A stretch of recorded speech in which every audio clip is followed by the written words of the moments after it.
Canaanite roots of the Hebrews, and the evolution of 𝗖𝗆𝗱𝗏.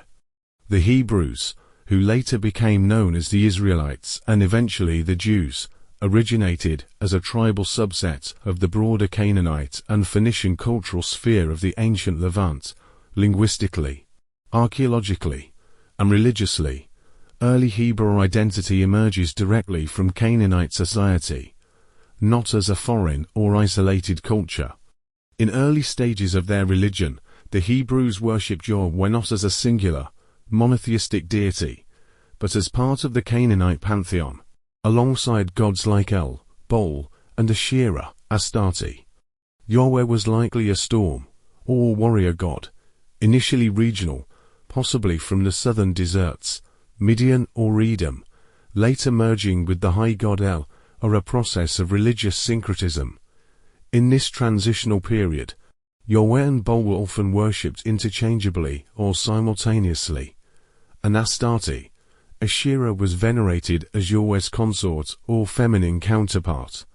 Rituals from this early polytheistic phase included infant sacrifice, a practice archaeologically and textually attested in both 𝗖𝗆istic and Baal worship, particularly during times of crisis. These sacrifices were seen as offerings to gain divine favor or avert disaster. Over time, particularly during and after the Babylonian exile, 𝗖𝗆𝗏ism evolved into exclusive monotheism, and earlier polytheistic elements were reinterpreted, suppressed, or demonized. Nonetheless, the Hebrews' Canaanite origins are undeniable, with their religious, cultural, and linguistic identity emerging organically from the very soil of Canaanite civilization. Khazar Jews' historical roots, the alleged link between Khazar Jews, Sabbatean Frankish Jews, and elite Jewish families, is a controversial topic rooted in a mix of historical facts, historically grounded speculative hypothesis, and religious sectarian dynamics. Below is a breakdown of the core elements, and how they are interconnected. The Khazars, a Turkic people who established a powerful empire whose ruling class converted to Judaism around the 8th to 9th centuries. The Khazar Empire was located in what is now southern Russia and Ukraine.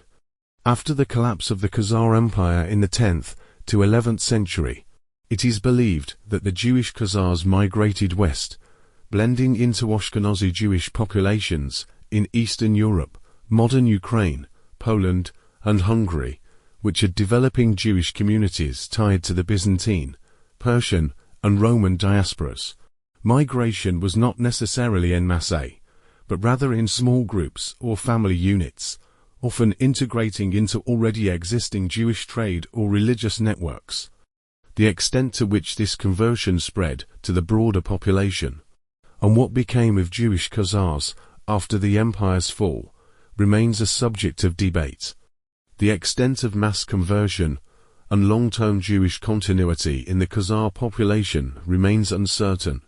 These migrating Khazar Jews may have intermarried with Ashkenazi or Romano Jews in Eastern and Central Europe. Genetic studies show Middle Eastern origins for the majority of Ashkenazi paternal lines, with some Eastern European maternal influence, suggesting intermarriage with local populations, not necessarily Khazars. Ashkenazi Jews likely emerged from a mix of Middle Eastern, Southern European, and Eastern European genetic influences, with a Khazar admixture. Local conversions and intermarriage in Slavic and Turkic regions would have introduced Khazar DNA.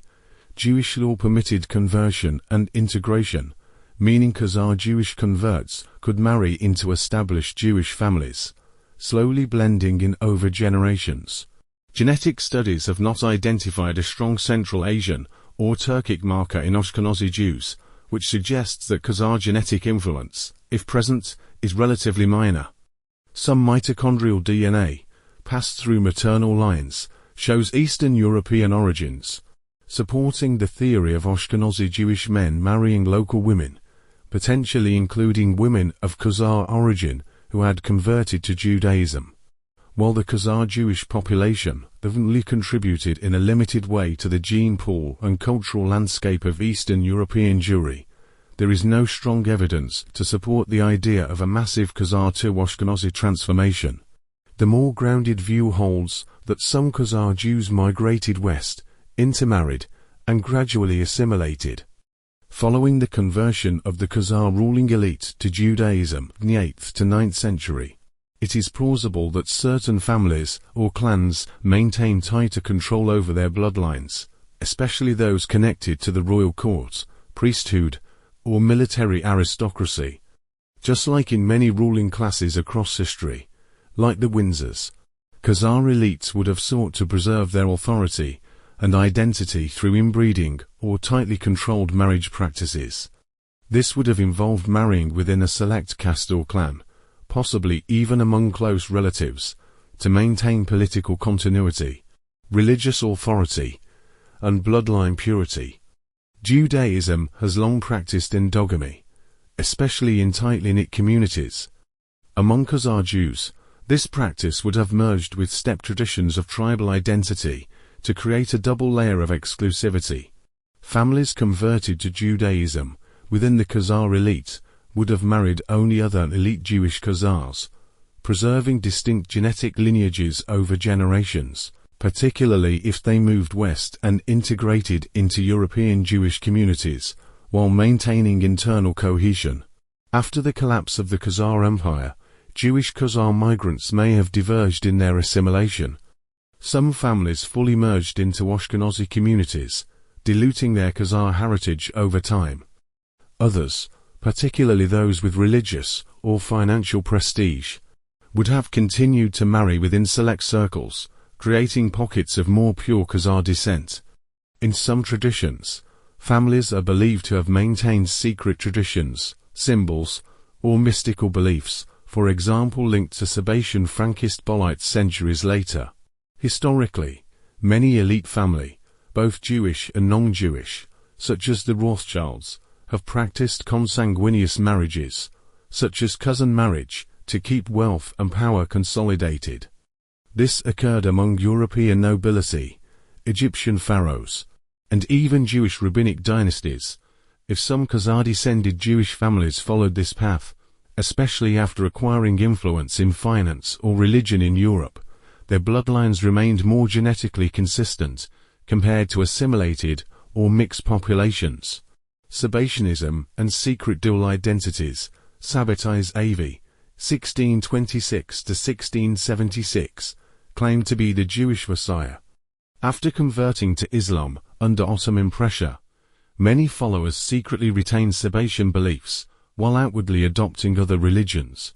Core beliefs include antinomianism, redemption through sin, esoteric Kabbalistic interpretations, and a hidden messianic agenda. Frankism, Jacob Frank, 1726–1791, expanded on Sabbateanism, promoting secret conversions to Christianity while retaining mystical, heretical Jewish ideas. These sects operated as crypto-religious intelligence communities, maintaining power through secrecy, manipulation, and infiltration. The alleged link from Khazar to Sabbatean Frankism. Some researchers claim that descendants of Khazar Jews, particularly those who settled in Eastern Europe, were fertile ground for Sabbatean Frankist ideologies. The hypothesis posits that these crypto-Jewish sects intermingled with remnants of Khazar elite bloodlines. They spread through mercantile, banking, and rabbinic networks. Their messianic and revolutionary zeal was redirected into occult, political, and financial power structures linked to elite families. Families such as the Windsors, Rothschilds, Rockefellers, Warburgs, and others are frequently named in these hypotheses. Narrative. Sabbatean Frankist ideology embraced dual religious and social identities, enabling elites to outwardly conform to Christianity or mainstream Judaism, while secretly preserving their esoteric Canaanite-rooted beliefs and messianic objectives.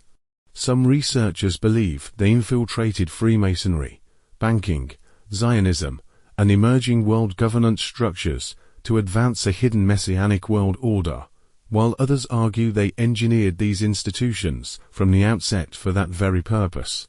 It is believed these elite circles also embrace ancient Hebrew, Canaanite, Phoenician, Lurianic Kabbalistic and Luciferian rituals, rooted in Sabbatean antinomianism and religious syncretism.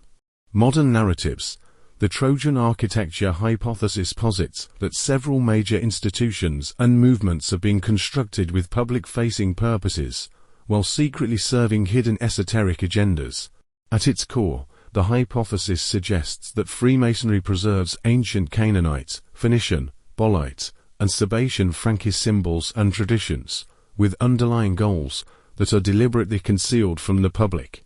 It further argues that Zionism has been co-opted by descendants of Sabbatean Frankist Baalites, transforming it into a geopolitical tool for a messianic agenda.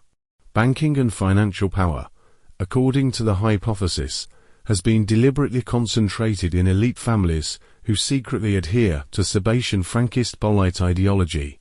On a global scale, the hypothesis contends that Sabbatean Frankist Baalites are constructing a framework marketed as global governance, but whose true purpose is to evolve into a centralized global government.